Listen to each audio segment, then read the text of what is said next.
осылай кәсіпқой боксқа келгеннен кейін тидім қаштым, бір-екі бокс көрсетіп кетіп қалу біздің ойымызда жоқ. 1,5 жылда 5 жекпе-жек өткізіп үлгердіңіз. Ең есіңізде қалған жекпе-жек, ең әсерлі? 3-ші раундқа жарамай қалатын шығарым деген сияқты менде жаман ойлар келді, бірақ бізден бойымызда намыс бар, техникалық нокаутпен жеңіске жеттік. Осы кәсіпқой бокс мансабыңызда қомақты ақша табу ойыңызда бар ма? Промоутерларым сұраймын, маған мақсат беріңіздер. Спортқа қайта оралуыңыздағы ең басты миссияңыз? Ұлтты сақтап қалу жолында ол өнер болады, ол спорт болады, осылай жан-жақтама ұлттың мүддесіне жұмыс істеуіміз керек. Өнер, ән айту және спорт бір-біріне кедергі келтірмей ме? Ибрагим Ескендір бір қазақ баласының спорт залға келуіне өзінің үлесін тигізсе, мақсатының орындалған деп айтушы едім. Біз қазір қазақтың бір баласы жұрттың 10 баласына тату керек. 16 миллион халықта 160 миллионның рухы болу керек. Ер жігіт жүрегін елге береді, жанын Аллаға тапсырады, бірақ намысын ешкімге бермейді. Ассаламағалейкум барлықтарыңызға. Бүгін бізде кезекте түсірілім. Бізде қонақта кәсіпқой боксшы, танымал әнші, Қазақстан Республикасының дарын мемлекеттік сыйлығының иегері, қазақтың патриот ұлы Ибрагим Ескендір ағамыз. Ассаламағалейкум. Уағалейкум ассалам, Ерасыл бар. Және де бірінші сұрақ, алдағы жоспарларыңыз. Ассаламағалейкум, ардақты ағайын. Енді әрине Ерасыл бауырым, бұл жерде ең бірінші біздің жоспарымыз осылай қолымызға былғары қолғап киіп, еліміздің намысын қорғаймыз деген үлкен қадам басқаннан кейін, Алла қаласа алдымызда осы кәсіпқой бокста үлкен жоспарларымыз бар.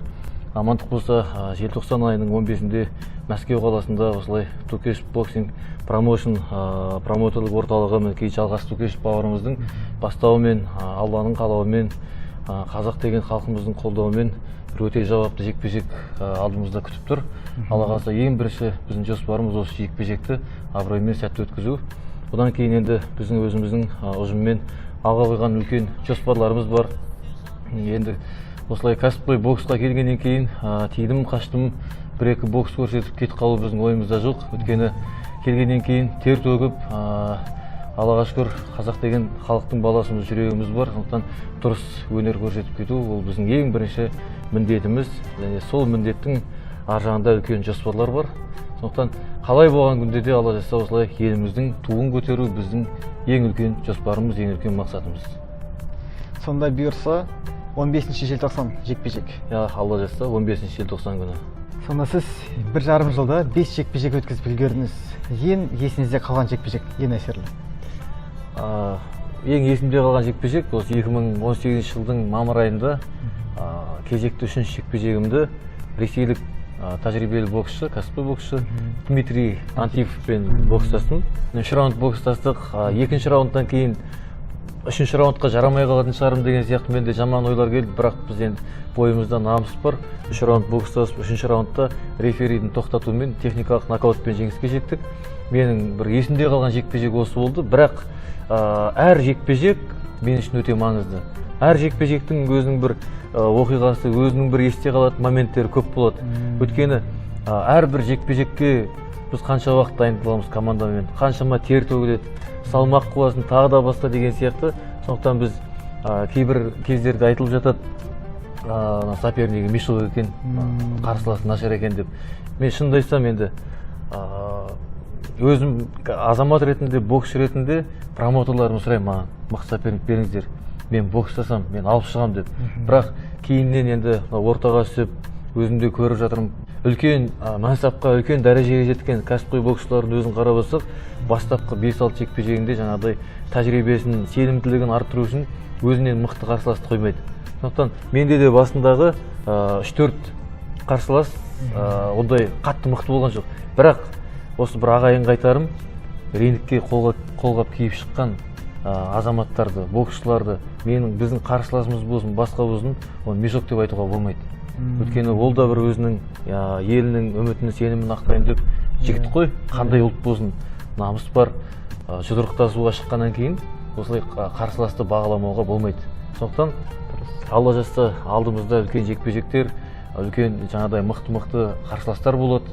Біз және де сондай мықты қарсыластарға амандық болса келе жатырмыз үлкен дайындықпен.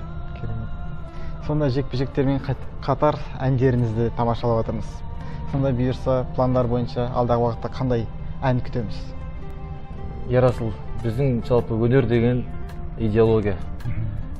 өте үлкен идеология. Өйткені қазір біз қандай ән айтсақ, біздің артымыздан еріп келе жатқан әнелеріміз, қарындасымыз бізге қарап бой түзейді.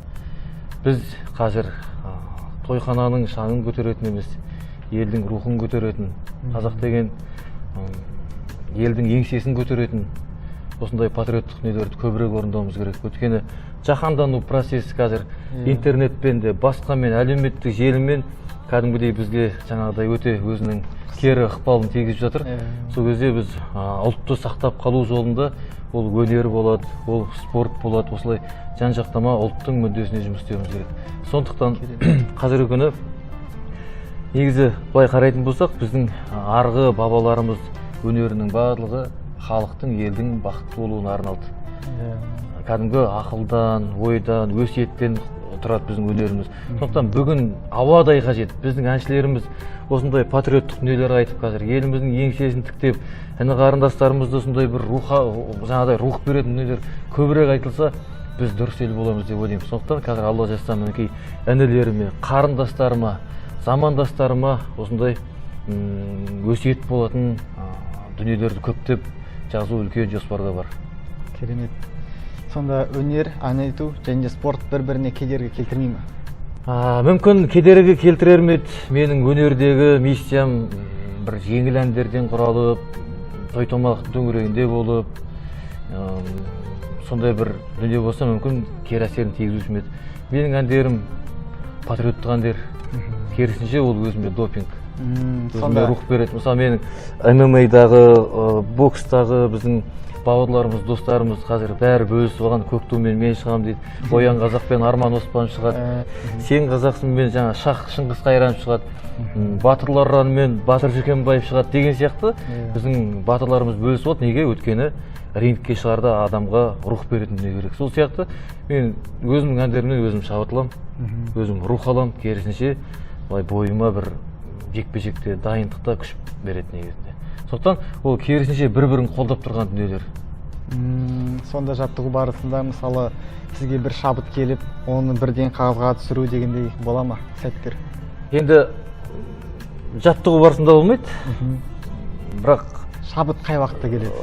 Шабыт әртүрлі ғой, әртүрлі. Енді дайындық барысында жаңағыдай додалы бәсекелерде, мысалға ойыңда жүретін нәрселер көбінесе үйге барған кезде жаңағыдай бір диктофонға неге баса қоярсың, болмаса қағаз қалам алып түрте қоясың деген сияқты. Керемет. Сонда келесі жекпе-жегіңіз бойынша қарсылас белгілі ме? Енді менің промоутерімнің айтуы бойынша қазір 2-3 сондай азулы қарсыластарға шақыру ұсыныс айтылды.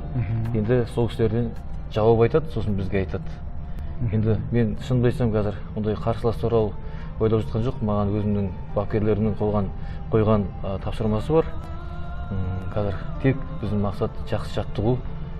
Сондықтан ол жақсы жаттығу әдемі жеңіске алып келеді. Сонда қазір жаттығу барысы қалай өтіп жатыр? Бізде жаттығу аптасына 7 күннің 6 күнде жаттығамыз. Бір күн Жалғас Төкешев бауырымызбен жаңағыдай спарринг бар, парда жұмыс жасау, жаңағыдай бокс жаттығулары.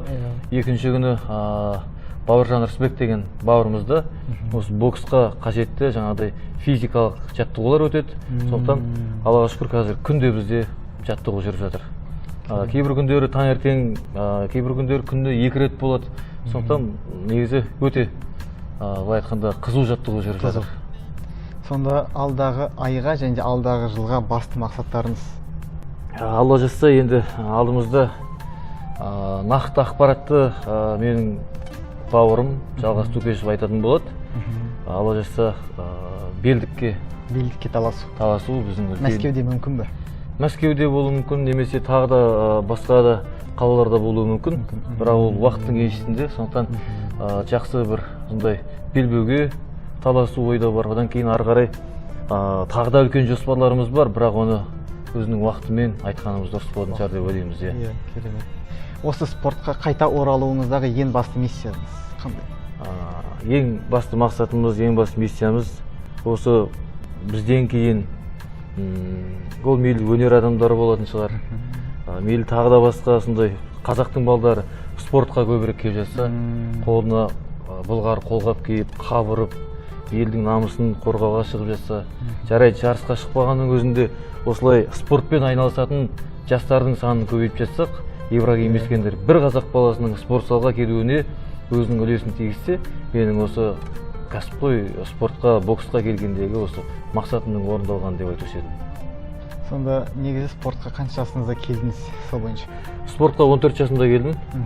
2001 жылы КСР-дің 3 дүркін чемпионы Аманжол Бақаев ағамыздың қолына келіп, солай ағамыздың осындай әдемі мектебін алып, 6-7 жылдың көлемінде ағамыздың қолында жаттықтым. Одан кейін белгілі себептерге байланысты, ата-анамның қарсы болуына байланысты спортты қойып, ата-анамыздың айтқанын тыңдап, қойған тапсырмаларын орындап, енді қайтадан көзден кетсе де көңілден кетпейді деген қазақта сөз бар. Солай қайта оралдық. Ал енді көбісі сұрап жатады, кәсіпқой боксқа шығып кету қаншалықты соншалықты оңай ма? Енді ол әнші азамат қайта қалай ол жаңағыдай рингке шығып кетті. Ол үлкен қателік. Ол кәсіпқой бокстың абыройын олай түсіруге болмайды. Кез келген әнші ол рингке шығып кету ол мүмкін емес шаруа. Мен енді ағамыздың, Аманжол ағамыздың қолында 6 жыл жаттыққаным бар.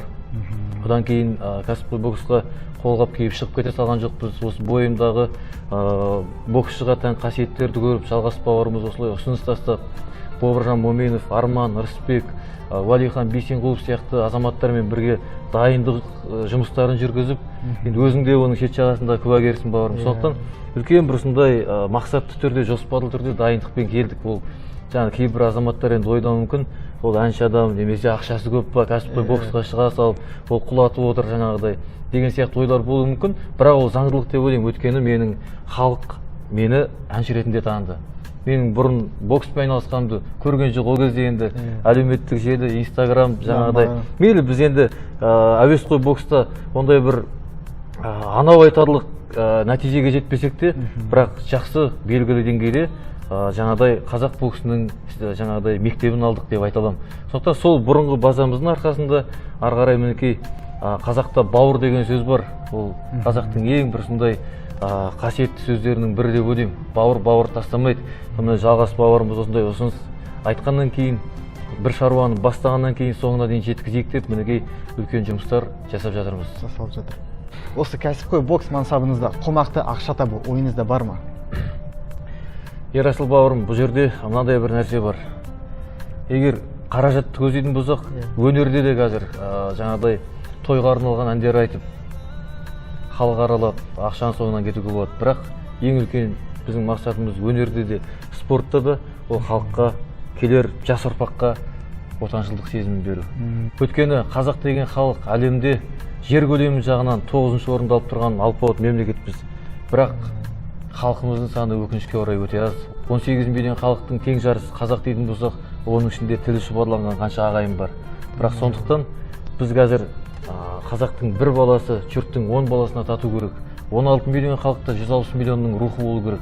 Сондықтан спортта да, өнерде де біздің ең үлкен миссиямыз болам деген балаға от беру керек, халыққа рух беру керек, жастардың санасын ояту керек.